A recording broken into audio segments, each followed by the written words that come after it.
Hello everybody, and thank you for joining me for another story time. Today's story is going to be all about getting outside, which I'm sure by now you know that I love to do. And I picked this story because I'm actually going to be taking a leave from Happy Dancing Turtle for a while.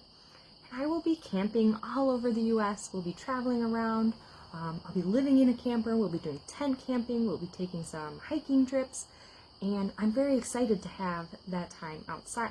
The story we're going to read today talks about how a long time ago, humans used to spend all of their time outside. So we've evolved this very deep relationship with the outside, and we rely on the outside for many things, which we'll see in our book. But now in modern times, we might live in houses or apartments, but most of us live inside somewhere, and we go to school or we go to work, and it can be really hard to find time to get outside and back into nature. So I wanted to share this story with you before I go. Hopefully I'll be able to share some stories maybe from the road, but we'll see. And so today, our story is called Outside In. It was written by Deborah Underwood and illustrated by Cindy Derby.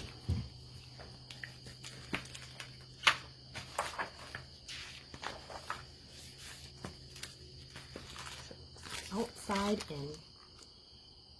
Where's our main character sitting? On a tree? Have any of you ever climbed a tree before? It's a fun thing to do in the outdoors, if a parent or adult says it's okay. Once, we were part of outside, and outside was part of us. There was nothing between us.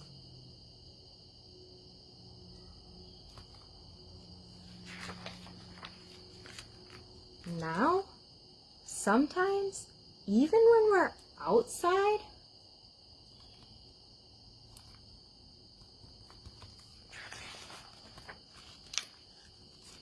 we're inside.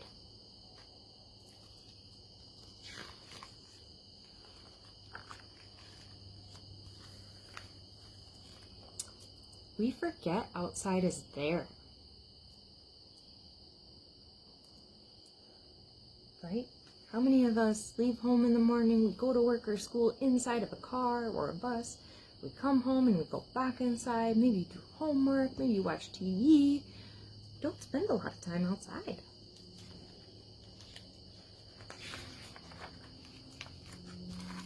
So outside reminds us.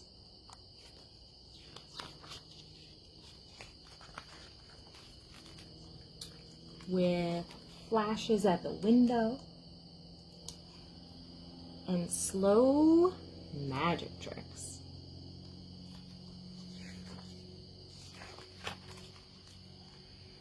It sends the sunset and shadows inside to play.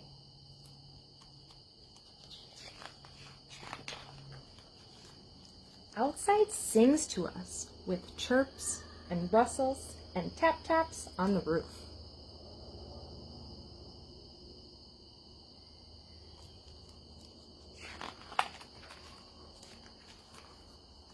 It beckons us with smells, sun-baked, fresh, and mysterious.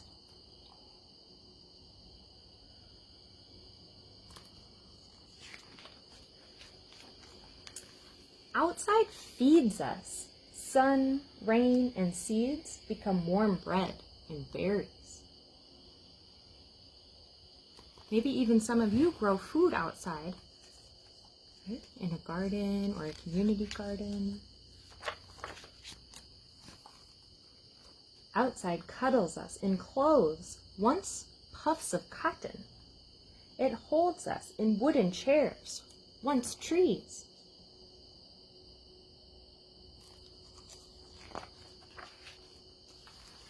We feel outside in the warm weight of our cats and the rough fur of our dogs.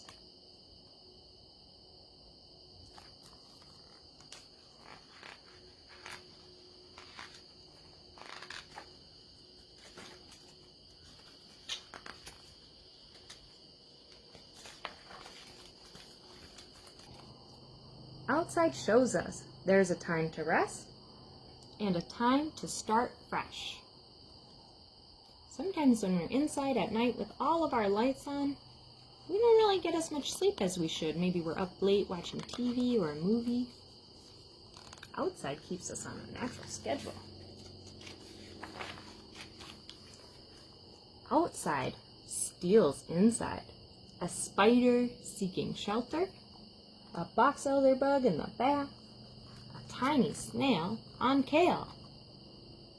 So sometimes outside comes inside.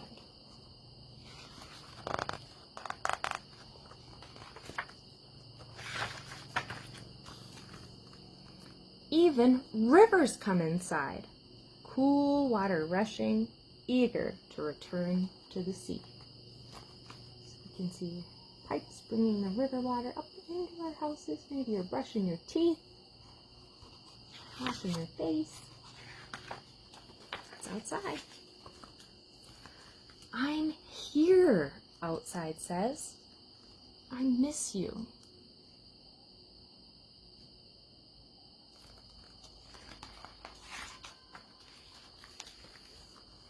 Outside waits.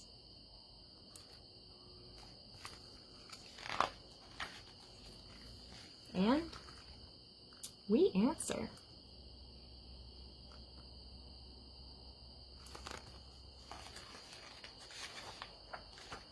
The end.